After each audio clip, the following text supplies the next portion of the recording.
In this video, I'm going to show you how to search engine optimize your webpage so you can rank for the keywords you choose and attract more traffic from Google. Just so you know who's teaching you, my name is Mike Mindell, and I am the CEO and founder of WordTracker.com, the popular keyword research tool. Everything I'm about to show you is white hat and straight to the point, so sit back and let's begin. Take a look at this image. No, we haven't gone mad at WordTracker. Each of these letters in bold stands for the steps you need to take to SEO your page. The caption reads, "The Mad Hatter is definitely rather loony," something you'll remember. T is for title tag, M is for meta description and keywords tag, H is for header tags, I is for image file names and alt tags, D is for diverse keywords, R is for relevancy, and L is for reputable links. That's everything you need to know to SEO your page. So now, let's go through each of them.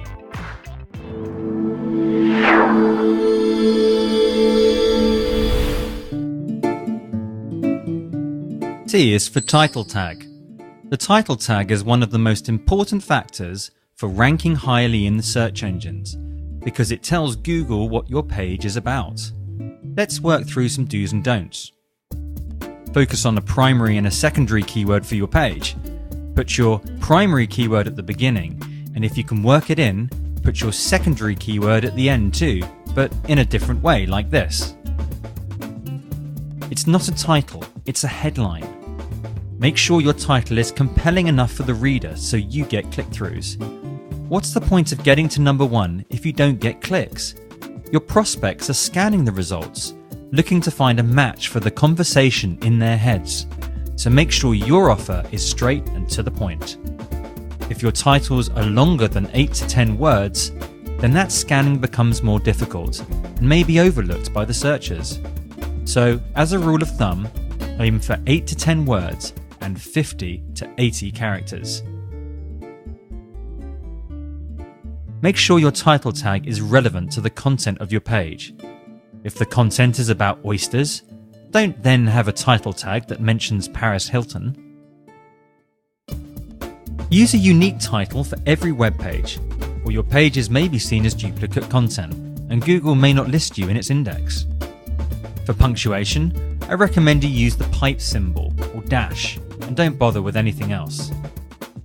Good examples of title tags include Online Gardening Tips, your guide to everything gardening. Mortgage rate, what is today's best mortgage rate? My wedding favors, dash, unique wedding favors, dash, bridal shower favors. Debbie has just sent me her first post for her new blog at North London Colonics. It's called Start Detoxing Now. It's easier than you think. A quick look at the article tells me that it could do with some search engine optimization. So let's have a quick look at the free keywords tool to see the most popular search terms for detoxification. The thing is, the free keywords tool only allows you to search one keyword at a time. So I'm going to hop over to the full WordTracker keyword tool so I can search for multiple keywords at once. Let's put in some detox variations: detoxing, detoxify, detox, and detoxification.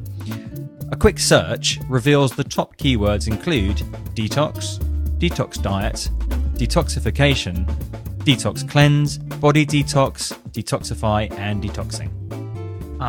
So detox is the most searched for variation, followed by detoxification. I'll rewrite the title tag to put the primary keyword up front and take advantage of the extra traffic for the word detox, like this. I've selected detox as the primary keyword and detoxification as the secondary keyword. Notice that I haven't gone for a loose title like this. This would be optimizing for Start Your Body, and we're trying to get ranked for detox and detoxification. Now, this title tag will work fine for a blog post, but if I was optimizing for the homepage of the site, I would probably be tempted to go for a third keyword in the headline like this.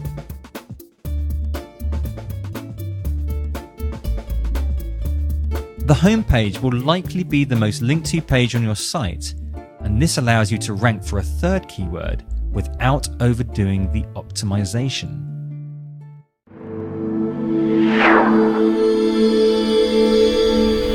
M is for meta tags.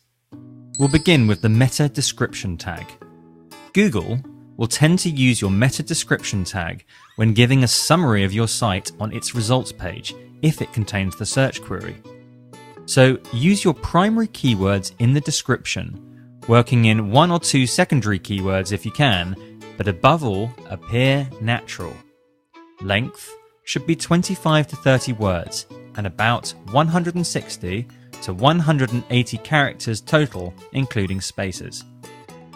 The description tag must make sense to a reader, reinforce the title tag, and provide more detail. It should contain a succinct version of your offer and a strong call to action. And as with the title tag, put your primary keyword near the front like this. From detox massage to heat treatment, colonic irrigation to diet and exercise, Deborah Lanyardo, Arch, shows you how to detoxify your body now.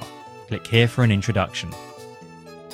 Here's how the title and meta description look together. Doesn't this look like a listing you'd click on? Meta keyword tag. The meta keyword tag is not very important nowadays, so it's not really worth much of your time. I suggest you stick your primary and secondary keywords in there with a few variations. No more than 7 to 10 relevant keywords, or you'll look like you're keyword stuffing. And make sure you have different meta keywords and meta description for that matter for every page you optimize. Here's what a good meta keyword tag looks like for Debbie's blog post that I'm working on.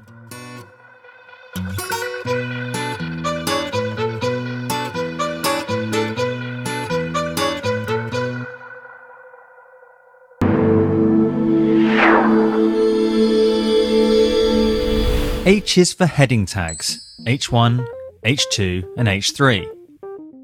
Use one H1 heading tag for your page, no more. Use your primary keyword in your H1 tag if you can.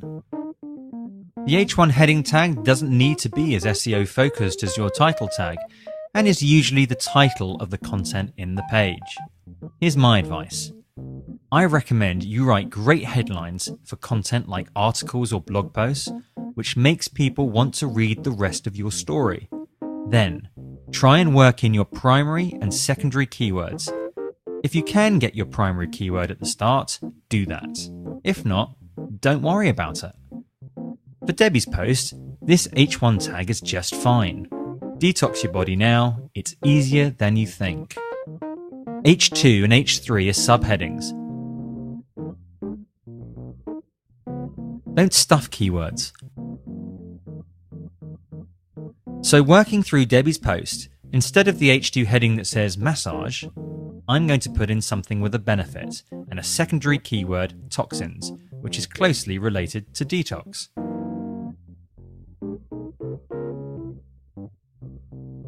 And for heat treatments, I'll change that to heat treatments help transfer toxins to your bloodstream. You don't want to use sweat therapy, which you can see in the next paragraph, because there's no traffic for that search term. I'll also change the H2 heading, healing and rebalancing the body, to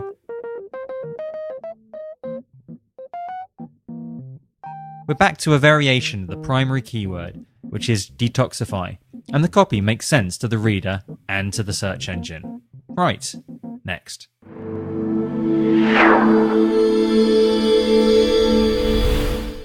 I is for image tags.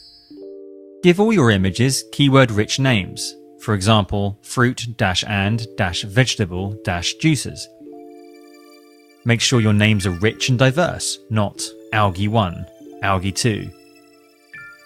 If you have an image that isn't relevant, for example, a logo or a background graphic, give it a number, like 1 or 2.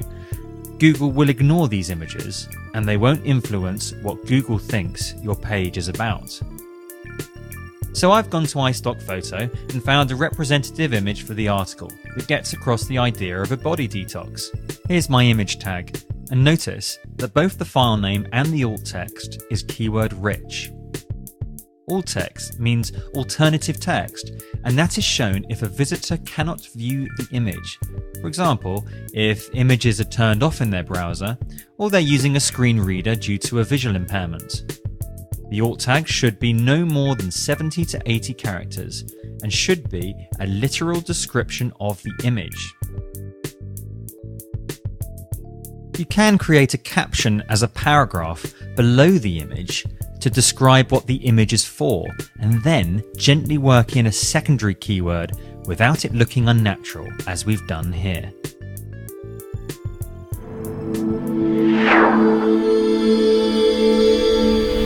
D is for diversity. Use your primary keyword and several related keywords liberally throughout your text, but don't overdo it. The key is diversity.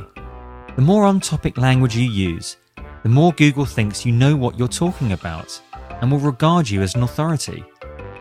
Your copy must read and sound natural to a human reader above all else.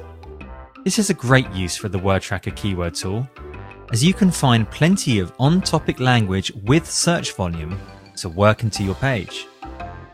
See how this colonic hydrotherapy section uses the words colonic hydrotherapy, colonic irrigation, detoxification, and bowel wall in a natural way that makes sense to the reader? Here's an example of where it went horribly wrong. Look how many times the words cheap bottled water has been worked into that paragraph. What do you think a human reviewer from Google is going to think when he sees that? Spam, right? You don't want to do that, or you will be removed from Google's index.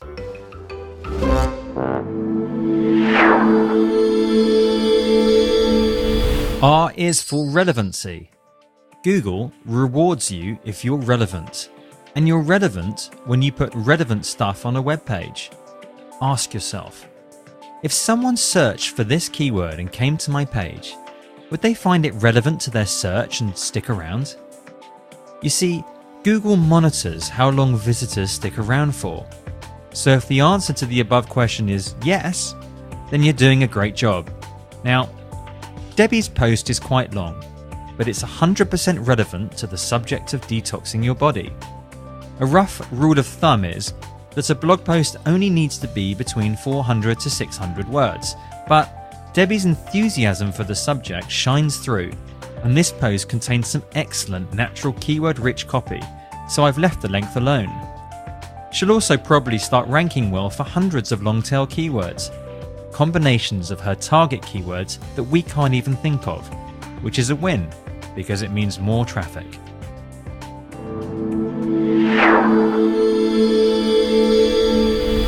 L is for reputable links. You're reputable when other people link to you from relevant, related, and reputable websites. But the first thing is to look reputable yourself, which means make sure you have quality content that adds value to your readers. Quality content means a higher chance of getting decent links, which is the most important step in SEO, even more important than everything we've discussed already. Now, link building is a big subject, and there are numerous tactics that you can use, but the idea is to get an inbound link to your page.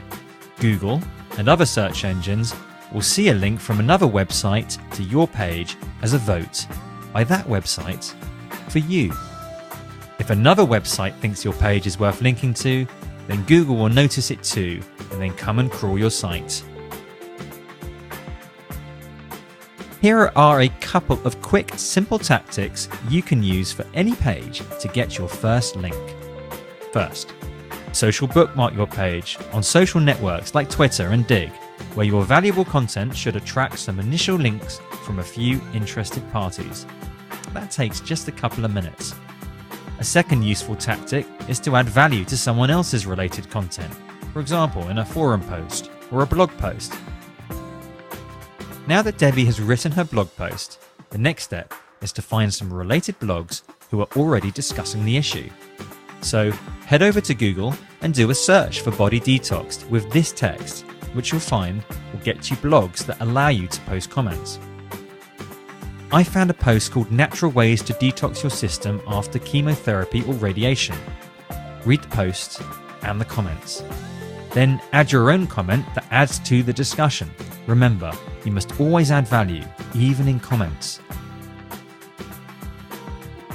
Do you see how Britta has done exactly that when she says, check out our post on coping with metal taste? And there's even a comment from Lucille thanking her for the post. Next time, it might be a good idea for Debbie to look for questions in blog comments and write a post specifically to answer them so that the link fits. A final point about anchor text. Getting your keywords into the anchor text of the link is the best SEO you can do. Don't link with the text, click here. Instead, use linking text which contains the keywords you want to rank for, like this. Do you see how Detox Your Body Now is inside the link text? We want to rank for detox and detox your body, so that's what goes in the linking text. Finally, to look more reputable, I'd recommend you don't use a scraggy and disheveled URL like this. Instead, make sure your page name is neat, trim, and descriptive, like this. Our primary keyword is right at the beginning of the page name, which has both a slight SEO benefit and will make it easier for you to attract relevant links. So here's a quick recap. Remember the Mad Hatter and his cups of tea? The Mad Hatter is definitely rather loony. This is a quick reminder of how you SEO a web page. T for title tag, M for meta tags, H for header tags, I for images, D for diverse keywords, R for relevancy, and L for reputable links. The Mad Hatter is definitely rather loony. And if there's one final tip I can give you, it's this. Don't stress about SEO. Lightly implement this method and then forget about SEO and instead focus on delivering value to your readers. Too much focus on SEO means you won't be able to make the connection with your readers. But writing great content that adds value to their lives will help make that connection and bring you the traffic you need. I hope you found this quick guide on how to SEO your webpage helpful. Why not sign up for your risk-free trial of WordTracker at wordtracker.com/trial or click the link below. Then enter your details and you'll be able to use WordTracker for 7 days free of charge. You can use the one-click cancel button at any time during your 7-day trial period, or you can continue your membership for just $59 a month. Your 7-day risk-free trial will also include these free bonuses. First, our 7 Profit from Keywords videos. Then, a free Keywords Basics ebook, which is the perfect introduction to keyword research. And finally, a free Keyword Starter webinar, which will handhold you through the process of using the WordTracker keyword tool. So now you've got the information to get going. What are you waiting for? Sign up to WordTracker so you can start getting traffic from Google right away.